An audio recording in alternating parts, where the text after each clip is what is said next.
거의 대부분이 이 본문을 가지고 했기 때문에 다 알고 있어요. 그런데 이 본문이 그래서 나왔다는 걸 사람들이 많이 생각을 못해요. 그래서 성만찬은 예수님의 십자가만 생각하는 모임이 성만찬이 아니에요. 그래서 주님과 나와의 관계만 생각하는 것이 성만찬의 모임이 아니에요. 자, 어떤 의미가 있습니까? 24절, 25절을 26절까지 한번 읽겠습니다. 시작. 축사하시고 되어주시되 그것을 너희를 위하는 내 몸이니 그것을 행하여 나를 기념하라 하시고 직후에 또한 그와 같이 잔을 가지시고 이르시되 이 잔은 내 피로 세운 새 언약이니 이것을 인하여 마실 때마다 나를 기념하라 하셨으니 너희가 이 떡을 먹으며 이 잔을 마실 때마다 주의 죽으심을 그가 오실 때까지 전하는 것이니라. 자, 이거 보세요. 성만찬의 진정한 의미는 뭐냐면 주님의 살과 피를 기념하는 거예요. 기념하는 거예요. 그러니까 여기서 기념한다는 것도 무슨 우리가 조상에게 제사 지내듯이 그렇게 한다는 말이 아니에요. 그래서 1년에 한 번씩 성찬식을 지내라 이런 말이 아니거든요. 우리가 그래서 어떤 사람들은 마치 성찬식을 교회에서 행할 때 무슨 꼭 그런 날짜, 기일 지내듯이 그런 생각을 하고 있는 건 잘못된 생각이에요. 자, 그런 의미가 아니에요. 그래서 유진 피터슨이라는 분이 메시지라는 성경이 있는데 거기 번역본에 26절에 이렇게 해서 너희가 이 빵을 먹고 이 잔을 마실 때마다 여러분의 말과 행위로 주님의 죽으심을 재현하는 것입니다. 그러니까 기념한다는 걸 뭐라고 말하고 있어요? 여러분의 말과 행위로 주님의 죽으심을 재현하는 것입니다. 그러니까 우리가 성찬에 참여하는 게 뭡니까? 이 만찬에 참여한다는 건 무엇입니까? 바로 주님의 희생에 의해서 살아났다는 것을 우리가 그것을 증거하는 거예요. 고백하는 거예요. 주님의 죽으심을 주님이 오실 때까지 전한다는 의미가 그거예요. 전도한다는 그런 의미도 있지만 내가 어떤 존재였고 내가 주님에 의해서 살아난 존재라는 것을 증언하고 살아가는 것입니다. 그리고 나만 살아가는 것이 아니죠. 그 만찬에 참여하는 모든 자가 그리스도 안에서 함께 살아난 자라. 그래서 그걸 우리가 가르쳐 교회라고 그러잖아요. 그리고 교회를 우리는 주님의 몸이라고 합니다. 주님의 몸이라고. 그리스도의 몸이라고. 그렇기 때문에 주님의 성찬에 참여한다는 것은 주님의 십자가 죽으심을 드러내고 증거하는 것입니다. 근데 고린도 교회에는 이런 성찬의 진정한 의미가 퇴색해버렸어요. 자주 하다가 아마 처음에 때 감격스러웠을지 모르겠어요. 그냥 자주 하다가 형식화, 의미와 정신이 쏙 빼버리고 뭐로 돼버렸다고요? 그죠? 한 끼 식사로 먹는 것으로 남에 대한 배려도 없이 먼저 먹어버리는 것으로 주님의 주님 되심을 포기하는 주님의 한몸됨을 부정하는 그런 식사로 전락하고 말았다는 거예요. 27절 제가 보겠습니다. 그러므로 누구든지 주의 떡이나 잔을 합당치 않게 먹고 마시는 자는 주의 몸과 피를 범하는 죄가 있느니라. 자, 여기서 합당치 않게 먹고 마신다는 게 무슨 의미입니까? 이 본문의 컨텍스트, 이 본문의 배경에서 보면 어떤 것이겠어요? 남을 배려하지 않고 먹는 그 행위를 말하는 거예요. 일부 교인들이 자기들이 가져온 식사를 먼저 함으로써 주님의 한 몸이라는 것을 부정하는 그런 모습을 말하는 거예요. 그것을 가르쳐 주님의 몸을 분별하지 못했다. 합당치 않게 먹고 마시는 자는 주의 몸과 피를 범하는 죄가 있다. 무슨 뜻인지 아셨어요? 이해하시겠어요? 근데 저도 처음에는 저도 이 성경 부분을 오해를 했어요. 그래서 성찬식 할 때 이 부분 생각하면서 마음이 약간 꺼리면은 어떤 죄가 생각나고 꺼리고 막 성찬을 받기에 꺼린 적이 있잖아요. 그러면 어떻게 해요? 그날은 성찬을 안 받는 거예요. 저는 그렇게 오해를 했던 적이 있어요. 역시 본문은 그런 의미가 아니에요. 너희는 지금 이 한 모임 안에 다른 모임을 두고 있다는 거예요. 모임을 해치고 있다는 거예요. 그래서 다른 사람들을 차별하고 있다거나 다른 사람을 분리하고 소외시키고 있다면 그것이 무엇입니까? 그게 합당치 못하다는 거예요. 주님의 희생은요, 세상의 조건과 가치에 따라서 구별되지 않습니다. 때문에 성도가 성도를 대할 때에도 어떤 세상적인 그런 모습은 다 무시해야 돼요. 조건이 어떻든 환경이 어떻든 성도가 성도를 대할 때는 그는 누굽니까? 주님이 피를 흘려서 건져주신 생명을 나눈 주님의 희생으로 살아난 그런 존재라는 것입니다. 그래서 28절과 29절을 한번 같이 있습니다. 다시 28절, 29절 시작. 사람이 자기를 살피고 그 후에야 이 떡을 먹고 이 잔을 마실지니 주의 오늘 분별하지 못하고 먹고 마시는 자는 자기의 죄를 먹고 마시는 것이니라. 여기 아까 이제 합당치 못하는 거나 여기 자기를 살핀다는 것도 오해하기가 쉬워요. 내가 한 주간 살았던 뭐 그걸 생각하니까 좀 부끄럽다. 그런 의미도 틀리진 않아요. 그러나 여기서 자기를 살피고는 두 가지 의미를 생각할 수 있어요. 내가 과연 십자가의 의미를 알고 있는가? 자신을 살피라는 거예요. 주님의 죽으심을 기억하고 사랑하는지 스스로 판단하는 말씀입니다. 우리가 주님의 죽으심을 외면한 채 살아간다면 그건 우리의 삶이 흔들릴 수밖에 없어요. 우리 중심이 흔들릴 수밖에 없어요. 그래서 우리 성도들이 뭘 하든지 어떤 거를 하든지 우리는 성찬을 하고 사는 거예요. 성찬식 할 때만 성찬을 하는 게 아니라 우리의 삶을 우리가 주님의 죽으심을 기억하고 무슨 일이든지 한다면 바로 그것은 성찬입니다. 아멘. 오늘 우리가 어떤 일을 열심히 하는 게 필요한 게 아니고요. 뭔가 막 열심히 하는 게 중요한 게 아니라 주님의 죽으심을 아는 것이 중요합니다. 그리고 뭔가 피에 동참하는 것이 필요합니다. 그 주님의 죽으심에 내가 그 죽으심에 함께했다는 그 사실이 중요합니다. 그 교회가 올 수 있는 건 뭐예요? 주님의 십자가 앞에서 주님의 희생 앞에서 우리 자신이 누구인가를 알기 시작할 때 그때가 교회다워지는 거예요. 이게 아니고 이게 없어져 버리는 거예요. 십자가도 없어지고 내가 십자가 죽는 것도 없어지고 그럼 뭘만 남아요? 나만 살아요. 이기적이 돼요. 남을 배려할 수 없게 돼요. 자기 자신만 생각하게 돼요.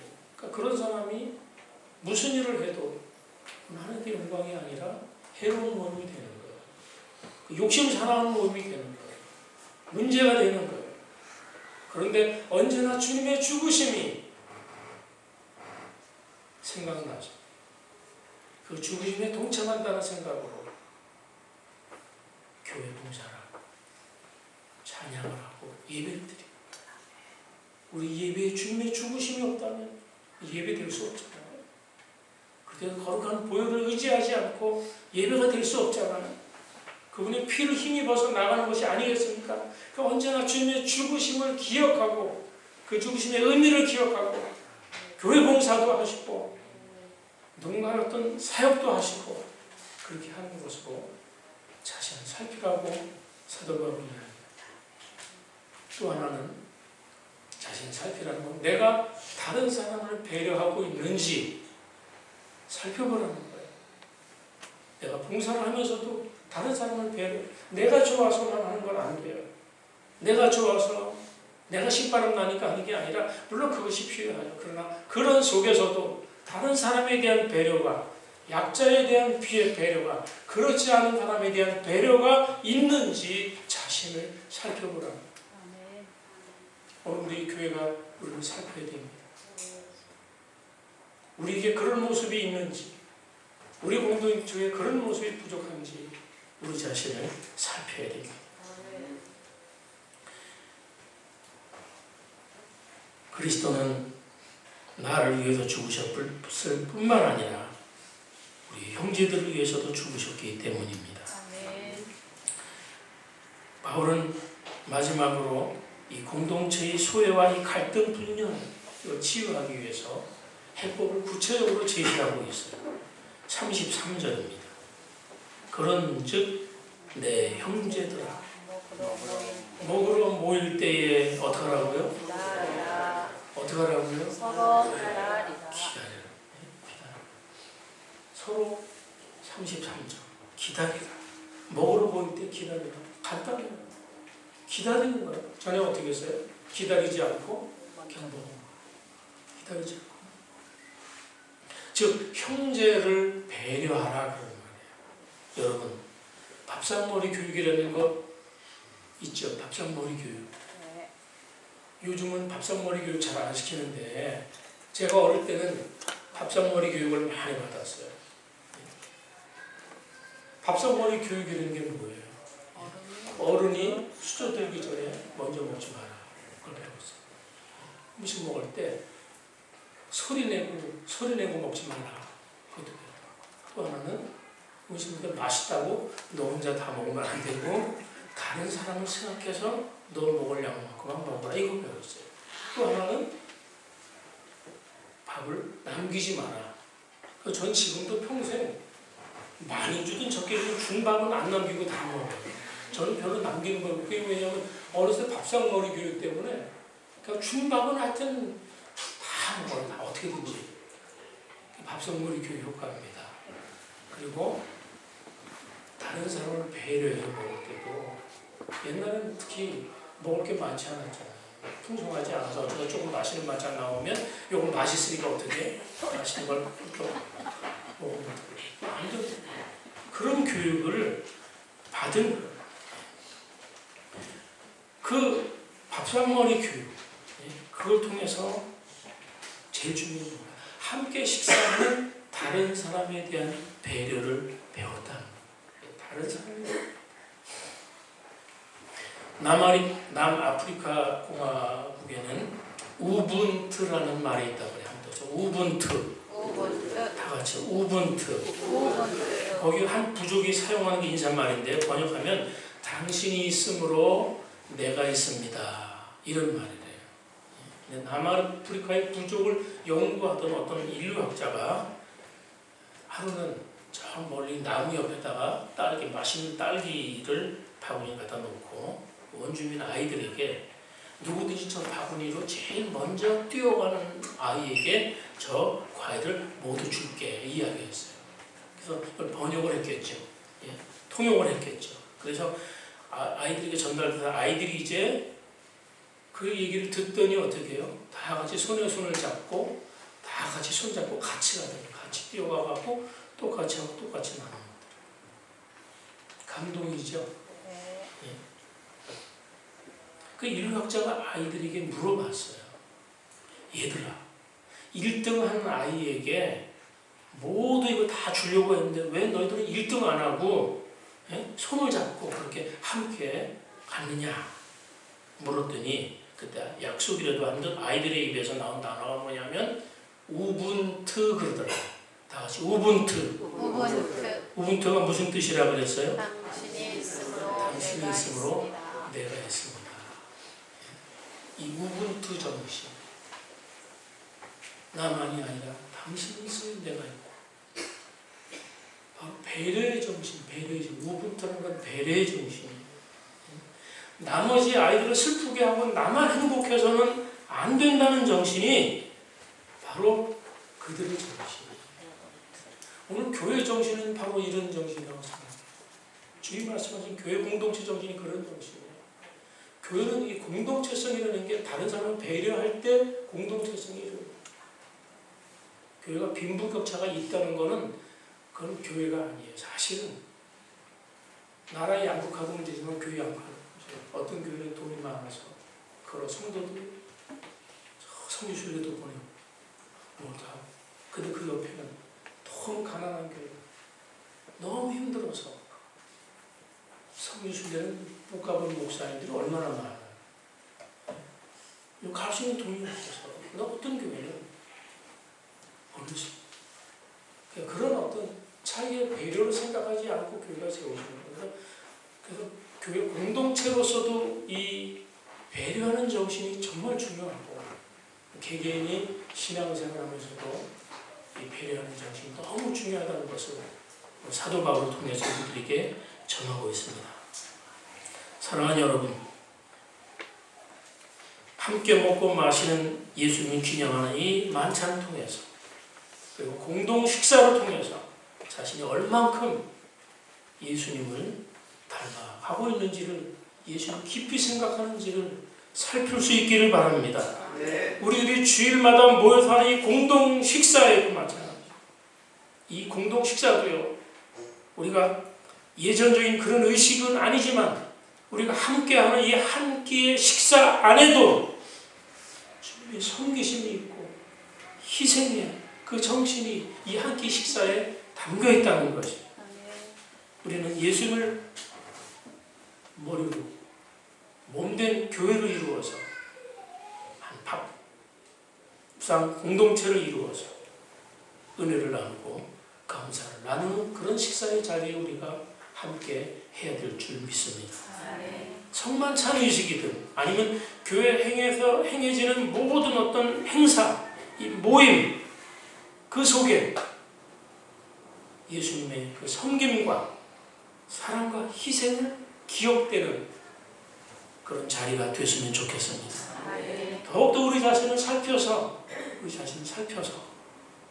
그런 은혜를 나누고자 하는, 함께 하고자 하는 그런 일에 힘쓸 수 있는 여러분이 되시기를 주의 이름으로 축원합니다. 기도하겠습니다. 하나님 아버지 감사합니다. 오직 우리의 자리에까지 내려오셔서 친히 이해해 주시고 배려하시고 용납해 주신 주님의 사랑을 감사합니다. 다시 한번 오늘 우리의 이 모임과 우리의 모든 사역 속에 주님의 죽으심이 생각되고 주님의 죽으심을 전하는 모임이 되도록 도와주시옵소서. 우리가 하는 일마다 유익한 모임이 되게 하시고 만나는 사람마다 의미 있게 하시고 우리가 속한 모임마다 사람들을 세워주고 배려해주는 그런 유익한 모임으로 바꾸어 갈 수 있도록 주여 도와주시옵소서. 예수님의 이름으로 기도합니다.